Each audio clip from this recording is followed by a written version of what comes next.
नमस्कार, स्वागत आप सभी का जी मध्य प्रदेश छत्तीसगढ़ देख रहे हैं आप। मैं हूं आपके साथ कोमल गंगवार। मध्य प्रदेश के पूर्व मुख्यमंत्री अर्जुन सिंह का गढ़ कही जाने वाली सीधी लोकसभा सीट कई खूबसूरत दृश्यों से भरी हुई है। यहां की राजनीति कब किस करवट बैठ जाए ये कोई नहीं कह सकता। फिलहाल पिछले कुछ चुनावों से बीजेपी ने यहां पर कब्जा किया हुआ है। आज 24 की सरकार में हम बात करेंगे सीधी लोकसभा सीट की, जहां इस सीट पर ब्राह्मणों और क्षत्रियों का दबदबा माना जाता है, लेकिन एससी और एसटी वोटर भी सीधी सीट पर अहम भूमिका निभाते नजर आते हैं।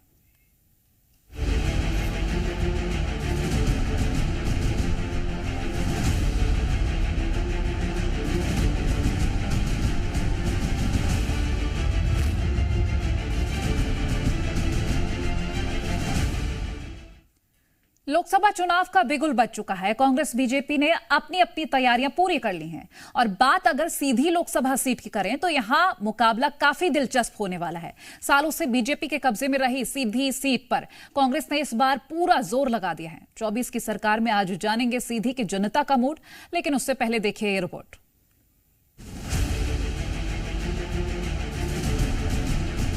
कई खूबसूरत नजारों से भरी सीधी संसदीय सीट की राजनीति बहुत ही अजीबोगरीब रही है। यहाँ के राज परिवार के झगड़े की वजह से इस क्षेत्र में कई बार अजीब राजनीति समीकरण बनते देखे गए हैं। तो वहीं सोशलिस्ट के कब्जे से कांग्रेस की पैठ से लेकर बीजेपी का गढ़ बनने तक की कहानी यहाँ की जनता ने देखी है। इलेक्शन कमीशन के शेड्यूल के मुताबिक 19 अप्रैल को सीधी में चुनाव होंगे, जहां बीजेपी की ओर से डॉक्टर राजेश मिश्रा और कांग्रेस की ओर से कमलेश्वर पटेल के बीच भिड़ंत देखने को मिलेगी। गोंगपा और बसपा ने भी सीधी लोकसभा के लिए अपने अपने उम्मीदवार मैदान में उतारे हैं, लेकिन यहां टक्कर कांग्रेस और बीजेपी के बीच ही मानी जा रही है, जिसको लेकर कांग्रेस और बीजेपी अपने अपने दावे करते हुए नजर आ रही है। और हमारी भारतीय जनता पार्टी अंतिम छोर में बैठे व्यक्ति जैसे राजेश मिश्रा जैसे व्यक्ति को टिकट दिया है। इससे भारतीय जनता पार्टी में अच्छा उत्साह है कि अंतिम छोर का व्यक्ति, अंतिम छोर में बैठा कार्यकर्ता भी अपने आप को प्रफुल्लित महसूस कर रहा है कि हमको भी, अगर हम मेहनत करेंगे, राष्ट्र की विचारधारा से जुड़ेंगे, भारतीय जनता पार्टी का काम करेंगे, तो हमारा भी कहीं ना कहीं किसी अच्छे काम करेंगे तो नंबर लगेगा। इस बात से कार्यकर्ता अस्वस्थ है और भारतीय जनता पार्टी यहाँ से 1 लाख प्लस से चुनाव जीतेगी। देखिए, जिस तरीके से आम जनता पिछले 10 सालों से परेशान है, चाहे वो युवा हो, चाहे किसान हो, चाहे महिला हो, चाहे बेरोजगार मजदूर हो, सभी आज परेशान है।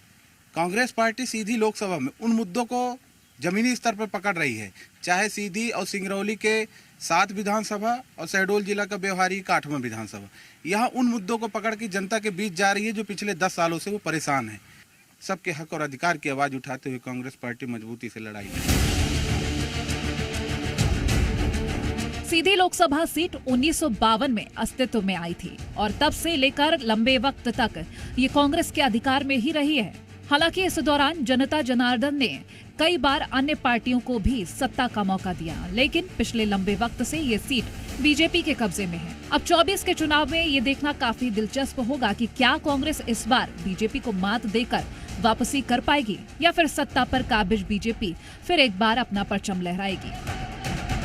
ब्यूरो रिपोर्ट, जी मीडिया।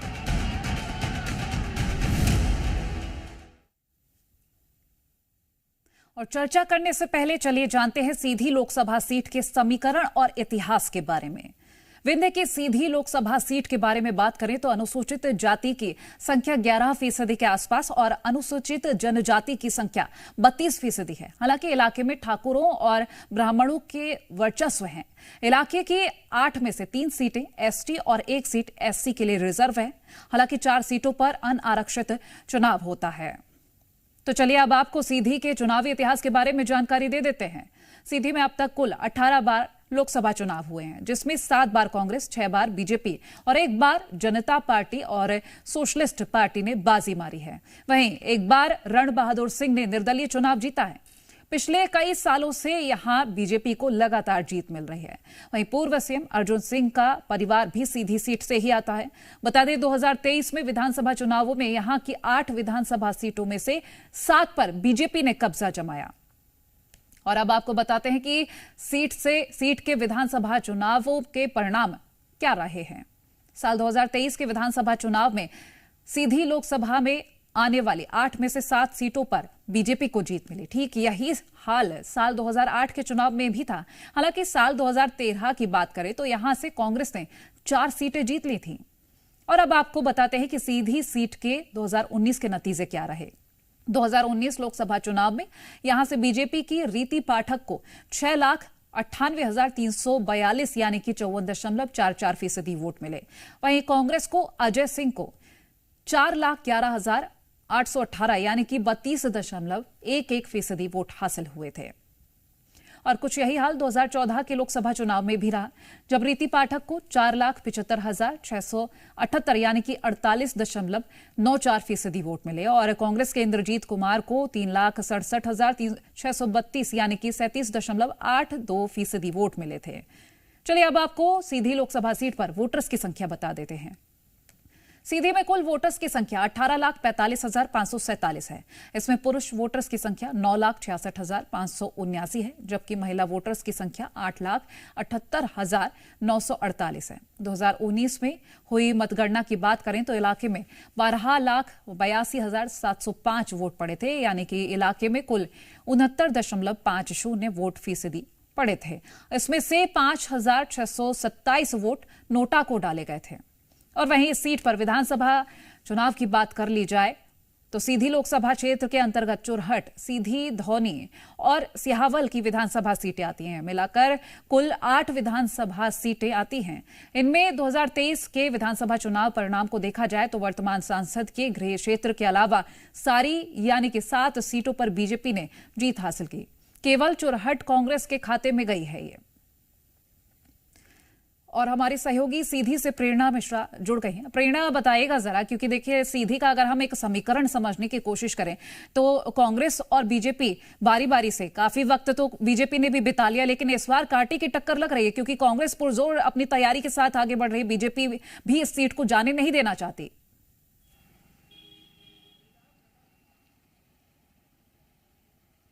प्रेरणा, मेरी आवाज आप तक पहुंच रही है? चलिए प्रेरणा से हम फिर से संपर्क करेंगे, लेकिन ये जो सीट्स हैं अगर इनको लेकर हम बात करें तो जिस हिसाब का समीकरण देखा गया है, इतिहास देखा गया है, क्योंकि हम लोकसभा चुनावों की बात कर रहे हैं तो कांग्रेस इस बार इन चुनावों में सीधी सीट पर जीत हासिल करना चाहती है, वहीं बीजेपी इस सीट को हाथ से नहीं जाने देना चाहती है। अब ऐसे में देखना यह होगा कि क्या और कुछ नजर आता है, क्योंकि सीधी की राह कितनी सीधी है ये देखना बाकी है। अभी जिस तरह से चुनावी माहौल चल रहा है उस तरह से साफ नजर आ रहा है कि कोई पार्टी पीछे नहीं रहना चाहती। अब सीधी में विधानसभा सीटें चितरंगी, सिंगरौली, देवसार, ब्योहारी, चुरहट और सीधी, ये वो सीट्स हैं। प्रेरणा हमारी सहयोगी लाइव एक बार फिर से जुड़ गए हैं। प्रेरणा, समीकरण को जाने और अगर हम यहां पर जंग की बात करें, क्योंकि कांग्रेस इस सीट पर काबिज होना चाहती है, बीजेपी छोड़ना नहीं चाहती इस सीट को, पूरी तैयारी दिख रही है दोनों ओर से। निश्चित रूप से, लेकिन यहाँ पर स्थानीय मुद्दे क्या हैं? सबसे पहले कोमल, मैं आपको उसकी जानकारी दूंगी। हमारे साथ इस वक्त कुछ लोग मौजूद हैं, हालांकि वो यहाँ के क्षेत्रीय और राजनीतिक दलों से भी संबंधित हैं, बातचीत करेंगे उनसे। आप बताइएगा आपके क्षेत्र में कौन से ऐसे इस बार लोकसभा चुनाव के मुद्दे आपको नजर आ रहे हैं? जी देखिए, हमारे यहाँ बेरोजगारी सबसे बड़ा मुद्दा है और बेरोजगारी की वजह से जिस तरह से पलायन हो रहे हैं, जिस तरह से लोग अपने घरों को छोड़कर जा रहे हैं, आम आदमी जो है वो को कोई काम नहीं मिल रहा है। आप घरों में जाइए तो लोग यहाँ वो गेहूं कटाई के लिए और ऐसे रोजगार, छोटे छोटे रोजगार पाने के लिए आज बाहर के गांवों में जाके बाहर शहरों में जाके, जहाँ पे जो धन धान्य से संपन्न क्षेत्र है वहाँ पर कटाई के लिए जा रहे हैं। यहाँ पर रोजगार नहीं है।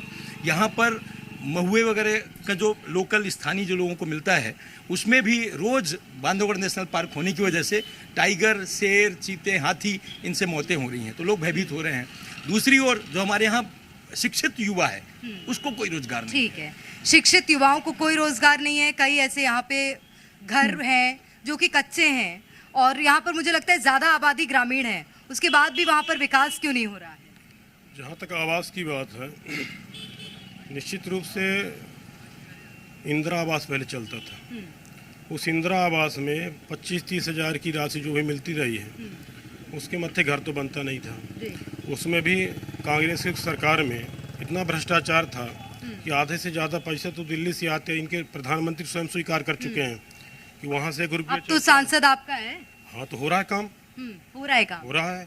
कई क्षेत्र ऐसे हैं अभी भी कच्चे मकान, किसी ये तो पूरा जंगल वाला क्षेत्र है। हाँ, आप जाइए कहीं भी, किसी भी गांव में जाइए, आपको प्रधानमंत्री आवास जरूर मिलेंगे। प्रधानमंत्री आवास का लाभ लोगों को मिल रहा है, कहना है। देखिए, मैं यदि इसको 2 लफ्जों में कहूँ कि लश्कर भी तुम्हारा है, सरदार तुम्हारा है, और तुम झूठ को सच लिख दो, अखबार तुम्हारा है। देखिए क्या है, लोगों को ऐसी धर्म की घुट्टी पिलाई गई है। जो ये लोग बोलते हैं कि हमको वोट मिल रहे हैं, भाजपा को वोट मिल, निश्चित ही राम मंदिर और ये सारी चीज़ों की ऐसी घुट्टी पिला दी गई है कि लोगों का माइंड एकदम डाइवर्ट हुआ है, और कहीं ना कहीं इसी वजह से वो वोट प्रतिशत में हमसे आगे हो जाते हैं। लेकिन इसका कतई ये मतलब नहीं है कि ना तो महंगाई ख़त्म हुई है, ना बेरोजगारी ख़त्म हुई है, रोजगार के यहाँ कोई अवसर नहीं है। तो ऐसी स्थिति में जो इन लोगों के पुरानी चीज़ें ये बोल के आए हैं, कम से कम वो तो करनी चाहिए ना। ठीक है, आप राम के नाम पर वोट ले रहे हैं, लेकिन देश में ना महंगाई कम हुई है, ना बेरोजगारी कम हुई है, कहना है कांग्रेस का। देखिए, बेरोजगारी कोई 2014 के बाद नहीं आ गई है, बेरोजगारी पहले से भी थी, इनकी भी सरकारें थी, 60 साल इनने राज किया, तो इनके समय भी बेरोजगारी थी। कितने बेरोजगारों को इन्होंने रोजगार दिया। और जहाँ राम मंदिर की बात है, तो राम मंदिर के लिए तो पूरा देश चाहता है कि राम मंदिर बने, और पूरे देश के मनसानुरूप राम मंदिर बनाई गई।